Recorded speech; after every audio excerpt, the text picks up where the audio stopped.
Welcome to this deep dive. Glad to be here. Today we're looking at a really specific source. It's a narrative called Badge of Integrity, a traffic stop's unforeseen reckoning. Right. And our goal really is to unpack this story, not just what happened, but what it tells us about, power, assumptions, accountability, all triggered by what starts as a seemingly routine traffic stop. But it escalates dramatically, and it leads to actual systemic change. It's a powerful narrative. Exactly. It really shows how one single encounter can shine a light on much bigger issues. And for you listening, this story, the interaction between Eric Porter and Officer Bradley Larson, it's almost like a case study. Yeah. It gives you insights into navigating these kinds of complex power dynamics and, maybe more importantly, highlights just how crucial integrity is, especially when authority is involved. How one person just standing firm can actually start something much bigger. Absolutely. So let's set the scene like the source does. We're in Sacramento, sun setting, that kind of golden amber light. Eric Porter's driving home. End of the day, radio's on low, just heading home. Yeah, totally normal. Yeah. He comes up to a yellow light, slows down, and it turns red just as he stops. Seems pretty mundane. Right. But that's the moment. Suddenly, blue and red lights flash behind him. Then the siren. So Eric pulls over, and Officer Bradley Larson gets out and walks towards his car. The source gives a pretty vague description of Larson. Mid-30s, buzz cut. Gleaming badge, yeah. And it mentions a swagger. Right, like he exudes this confidence, this expectation of being in charge. And apparently he's pretty curt right from the get-go.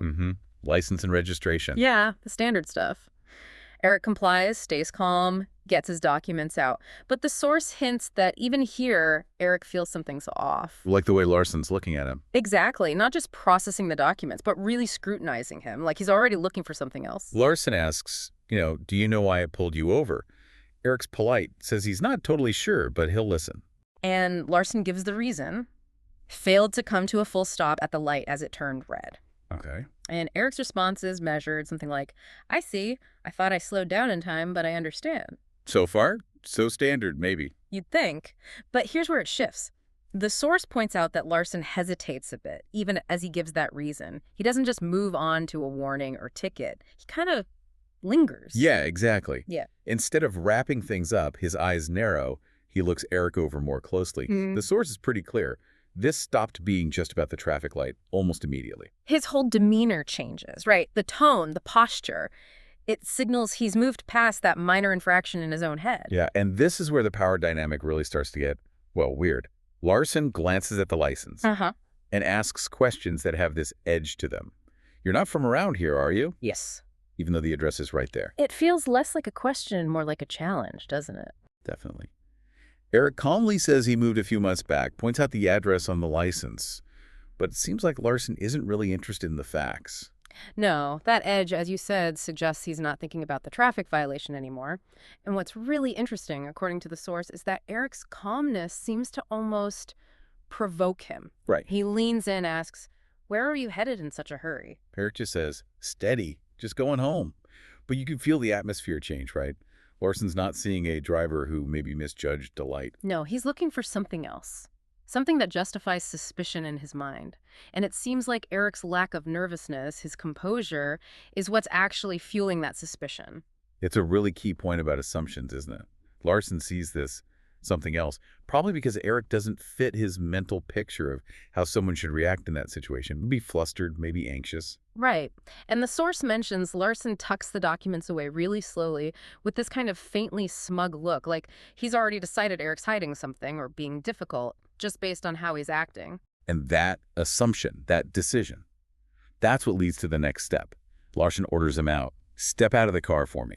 Eric's hand tightens, the source says, but his face stays neutral, and he asks, very measured, is there a specific reason for that, officer? Larson's reaction is telling. A little twitch, then the words come out with this. Okay. Implied threat. Yeah, that you don't want to make this harder than it has to be. That line carries so much weight, it's not about the traffic stop anymore. Not at all. So Eric complies, steps out, and the source describes Larson's eyes just flicking over him, sizing him up. Collar guy, broad shoulders. But the source emphasizes his demeanor is unthreatening. And it mentions his clothes too, right? Tailored suit, polished shoes, professionalism. You'd think that would count against suspicion, but apparently not for Larson here. He immediately gestures to the car. Hands where I can see them.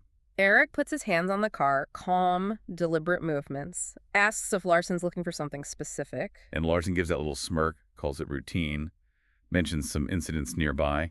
But Eric pushes back, calmly. Asks if those incidents usually involve guys in business suits, or if maybe this is about something else. That question lands hard, Zor says.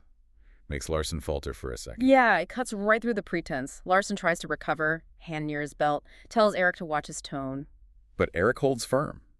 Just asking a question, believes in transparency. It's this refusal to be intimidated, this calm assertion of rights that seems to be really throwing Larson off. The power dynamic he expected just isn't happening. Right. Larson's pacing now, frustrated that Eric isn't showing fear. He mutters something like, Eric seems confident, like he knows what's going to happen. And Eric's response is sharp. Confidence isn't the issue here, officer. Respect is. Wow. That must have stopped him cold. The source says the smugness vanished, replaced by annoyance, maybe insecurity. Eric's composure is completely messing with him. But instead of backing down, he doubles down. Exactly. This is where the source says the real test starts. Larson taps his holster, orders Eric to turn around, hands on the hood, for a weapons check. Eric raises an eyebrow like, weapons? Asks if he looks like someone carrying one. Still measured, though. Larson's jaw tightens. He snaps, I'm not going to ask you again. After a moment, Eric turns and complies, and the pat-down that follows. The source describes it as quick, rough movements, hands lingering. Yeah, more than just a search. It sounds like an attempt to assert dominance, to get a reaction. But Eric doesn't give him one, doesn't flinch, doesn't stiffen, nothing. So Larson steps back, mutters, you're clean. But it sounds annoyed, right? Like he's irritated he didn't find anything. Begrudging, yeah. Eric turns back, still calm, eyes sharp. Of course I am, he says. Now, officer, if you're done. But Larson isn't done. His voice gets louder. I'm not done. You seem to know a lot about what I can and can't do. Why is that? Eric's posture is relaxed now, arms folded. He explains he's had interactions with law enforcement before. He's learned a lot. Larson narrows his eyes again, tries to pin him down. You a lawyer or something? And Eric gives that ambiguous reply. A little smile or something. That refusal to be categorized, that quiet confidence. Yeah. It pushes Larson over the edge. He steps right up into Eric's personal space. Voice drops to a growl, trying to intimidate. Listen, you think you're smarter than me. Think you can talk your way out of this. Eric just meets his gaze. I don't think anything, officer. I just believe in fairness, and so far I'm not seeing much of it here. Oof. Those words just hang there. And Larson takes the bait. Snaps back. Fairness! You think this is about fairness. People like you always. And he stops himself. The slip. Yeah, he catches the bias, but it's out there. Eric's expression doesn't change much, but you know he heard it. He repeats it, quiet but loaded. People like me. Larson bristles, steps back. He knows he messed up, mutters, you know what I mean, but it sounds weak. I think I do, Eric replies, still quiet. But that calmness is now, as the source puts it, razor sharp. It cuts through everything. And I think we both know this interaction stopped being about a traffic violation a long time ago. And that's the moment. The first time Larson looks genuinely uncertain, the power has definitely shifted. Yeah, that quiet confrontation, built on Eric's poise and Larson's revealed bias. It sets up the final act of this stop. Eric breaks the silence. Voice steady. Officer, I think it's time you know who I am. Larson tries one last bit of bluster. I don't care who you are, but his voice cracks. Eric ignores them. Reaches into his pocket, slowly, deliberately. I'm reaching for my badge, he says calmly, watching Larson's hand twitch near his gun. No need for theatrics. I want you to see it. You can feel the weight in those words. Larson just watches as Eric pulls out a leather wallet. Flicks it open, gleaming badge inside. Eric states his name. Simple. Eric Porter. Then the title.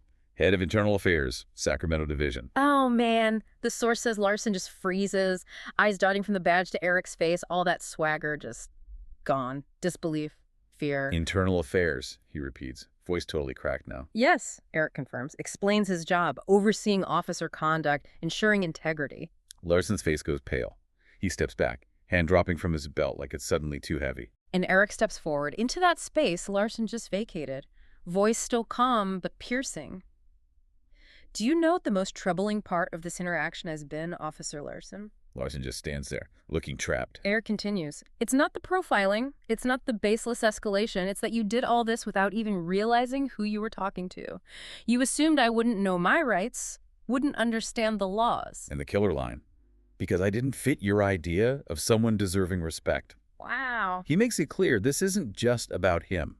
It's a problem for everyone Larson encounters in uniform. Larson just sags, defeated. Eric sucks back again. Here's what's going to happen, he says, laying it out. Larson will step back, return the documents, think very carefully. Larson hesitates. Even now, the source says, like he's still debating. And Eric delivers the final blow, the real consequence. You're going to hear from me again, Officer Larson, but not as a driver you stopped. You're going to hear from me as the man tasked with deciding whether you're fit to wear that badge. Larson swallows hard, face flushing red now, hands trembling as he finally gives back the license and registration. Eric takes them, puts them away, walks to his car, pauses at the door, turns back. One last thing to say. Remember this, Officer Larson, he says. The badge doesn't make you better than anyone. It makes you accountable to everyone. Mic drop moment, basically. Pretty much. Eric gets in his car, drives off, leaving Larson there, shattered. But like you said, for Eric, this wasn't just about winning that confrontation. The source makes it clear his thoughts immediately went bigger. Right. Driving home, his mind's racing. He knows this kind of encounter isn't a one-off. He's seen things like this before. But the difference now. Now he's in a position to do something systemic about it. He has the authority. So next morning, he's in his IA office, pulls Larson's file. And it's not clean, but it's minor stuff. Yeah, unprofessional conduct complaints, a high number of stops that went nowhere, things handled internally, quietly. And that's the key phrase, isn't it? Quietly. Eric realizes Larson isn't just one problem officer. He's a symptom. A symptom of a system where these things get swept under the rug. Exactly. And just punishing Larson won't fix that underlying issue. He needs to address the system itself. Which leads him to the chief's office, Chief Daniels. A veteran. Eric lays out the whole traffic stop. Explains he could just handle Larson quietly, the usual way. But tells the chief that would be a huge mistake. Larson's behavior points to bigger, ingrained problems. Assumptions, bias, lack of real accountability. And Chief Daniels admits, yeah, Larson's name has come up, handled internally, quietly. And Eric's response is blunt. Quiet doesn't fix anything. Quiet lets it keep happening. It's time to be loud. Powerful stuff. Daniels asks what he's proposing. Eric says it has to be department-wide. A real review, not just looking at individual complaints after the fact. But digging into training, are they tackling bias effectively? Reviewing protocols for stops, are they clear?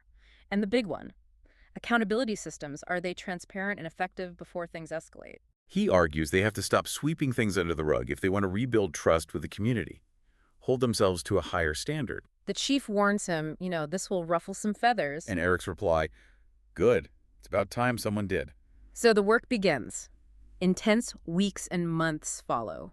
Meetings, interviews, data analysis, talking to officers, public forums. The Larson incident becomes the catalyst, forcing the department to really look at itself. Larson does have his hearing. Eric's there. Larson gets suspended.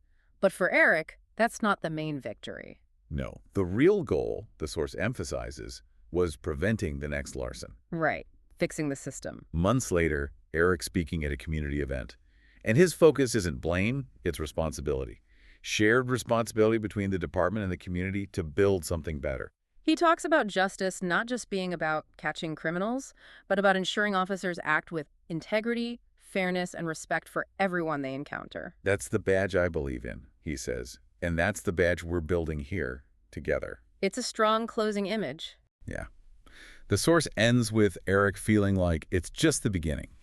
Change takes time, but the push has started. So, quite a journey. From that one traffic stop, which wasn't really about the traffic stop, Right. to a personal stand based on integrity, and then leveraging that moment to push for real systemic change in a large organization. I think the core lesson here from this deep dive is how those individual moments, if we look closely, if someone acts with integrity, they can expose much larger issues. And become catalysts for demanding accountability, demanding change. Doesn't always have to be accepted as just the way things are. And why does this matter to you listening? Well, these principles, fairness, respect, accountability, they're not just police issues, right? They apply everywhere. Absolutely. In your workplace, in institutions you deal with, in everyday interactions. how do people in positions of authority behave? How are systems set up? So maybe the final thought to leave you with, building on Eric's words. How do the systems and authorities you encounter stack up against that ideal of accountability to everyone? And maybe even more personally, what role do you play? Both in expecting that standard from others and in upholding it yourself. What does your own badge of integrity look like in your life?